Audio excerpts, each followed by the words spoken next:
ایران میں حالیہ دنوں کے دوران ہونے والے پرتشدد مظاہرے اس وقت رک ضرور گئے ہیں، مگر حالات اب بھی انتہائی تشویشناک ہیں۔ یہ معاملہ اب صرف ایران کا معاشی یا داخلی بحران نہیں رہا، بلکہ ایک بڑے عالمی تناؤ کی شکل اختیار کر چکا ہے۔ ایک طرف ایران کے اندر مظاہرے، سزائیں، دباؤ اور ریاستی کنٹرول نظر آتا ہے، جبکہ دوسری جانب امریکہ، اس کے اتحادی اور مخالف عالمی طاقتیں اس بحران کو اپنے اپنے مفادات کے مطابق دیکھ رہی ہیں۔ اسی وجہ سے بظاہر جنگ ٹلتی دکھائی دیتی ہے، لیکن حقیقت میں کشیدگی کم ہونے کے بجائے زیادہ منظم اور خطرناک ہو سکتی ہے۔ اسی تناظر میں امریکی اور برطانوی میڈیا نے دعویٰ کیا ہے کہ ایران پر حملے سے متعلق متضاد بیانات کے باوجود امریکہ کی جانب سے جنگ کی تیاری بدستور جاری ہے۔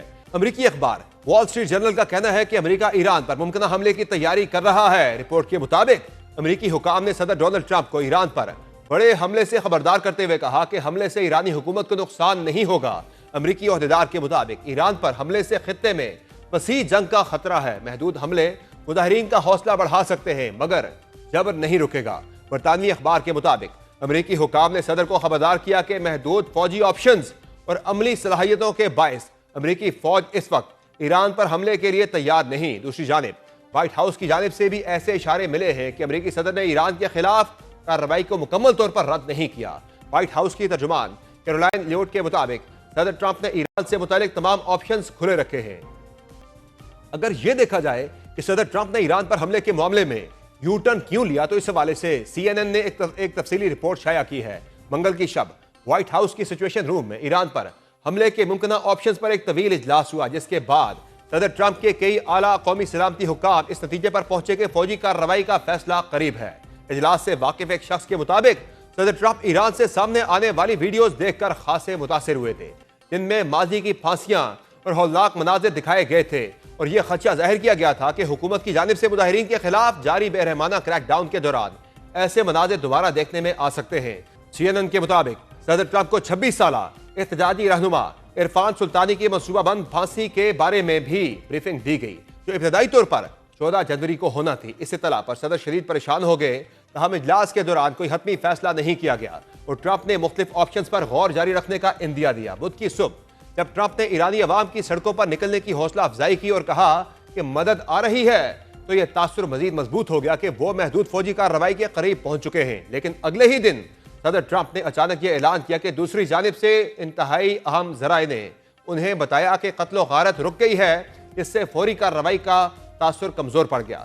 اس وقت تک امریکی انٹیلیجنس رپورٹس میں یہ تصدیق نہیں ہو سکی تھی کہ ایران نے واقعی مظاہرین کو قتل کرنا بند کر دیا ہے، اور اسی وجہ سے خطے میں موجود سب سے بڑے امریکی فضائی اڈے سے غیر ضروری عملے کا انخلا بھی شروع کر دیا گیا تھا۔ بعض حکام نے خدشہ ظاہر کیا کہ صدر کے بیانات شاید ایک حکمت عملی کے تحت گمراہ کن بھی ہو سکتے ہیں، جیسا کہ ماضی میں ایران کی جوہری تنصیبات پر حملے سے قبل دیکھا گیا تھا۔ سی این این کے مطابق پردے کے پیچھے امریکہ کے اتحادی، خاص طور پر خلیجی ممالک، جنگ روکنے کے لیے سرگرم رہے۔ امریکی حکام کے مطابق صدر ٹرمپ کسی ایسے اقدام سے گریز کرنا چاہتے تھے جس کے نتائج غیر یقینی ہوں اور جس سے امریکی فوجی براہ راست خطرے میں پڑ جائیں۔ اسی تناظر میں بدھ کی سپہر صدر ٹرمپ نے اسرائیلی وزیر اعظم بنجامن نیتن یاہو سے بات کی، جنہوں نے حملہ مؤخر کرنے کا مشورہ دیا۔ اسرائیلی حکام کا ماننا تھا کہ طویل مہم کے بغیر ایرانی حکومت کا خاتمہ ممکن نہیں، جبکہ ایران کے میزائل دفاعی نظام پر بھی سنجیدہ خدشات موجود ہیں۔ اسی دوران سعودی عرب اور قطر سمیت خلیجی شراکت داروں کو یہ احساس ہوا کہ کشیدگی کم کرنے کی ان کی کوششوں کو عارضی کامیابی ملی ہے، حالانکہ امریکی فوجی اثاثے اب بھی خطے میں منتقل کیے جا رہے تھے۔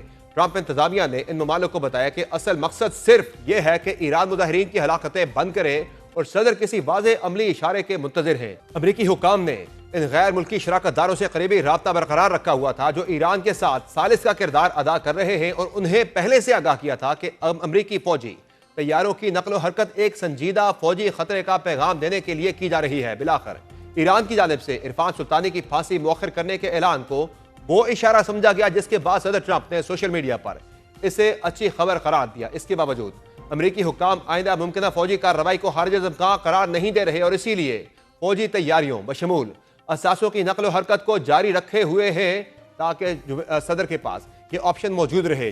جمعرات کی صبح تک حکام کے مطابق موجودہ حکمت عملی انتظار کرو اور دیکھو پر مبنی ہے۔ ذرائع کے مطابق امریکی فوج ایک کیریئر سٹرائک گروپ کو خطے کی جانب منتقل کر رہی ہے، جس میں عام طور پر ایک طیارہ بردار بحری جہاز، گائیڈڈ میزائل کروزر، فضائی دفاعی جنگی جہاز اور ابدوز شکن تباہ کن جہاز شامل ہوتے ہیں۔ قریبی group U S S Abraham Lincoln carrier strike group ہے جو آخری اطلاعات کے مطابق جنوبی بحیرہ چین میں موجود تھا۔ کشیدگی بڑھنے پر فوجی منصوبہ ساز عموماً اضافی اثاثے خطے میں منتقل کرتے ہیں۔ امریکی حکام کے مطابق ٹرمپ اس بات سے خاص طور پر محتاط رہے ہیں کہ امریکہ کسی بڑے تنازع میں نہ الجھ جائے یا ایران مزید عدم استحکام کا شکار نہ ہو جائے۔ انتظامیہ کے کچھ اہلکاروں نے خبردار کیا ہے کہ کسی بھی قسم کی فوجی کارروائی ایران میں طویل المدت وابستگی پر مجبور کر سکتی ہے، جس سے ٹرمپ بچنا چاہتے ہیں۔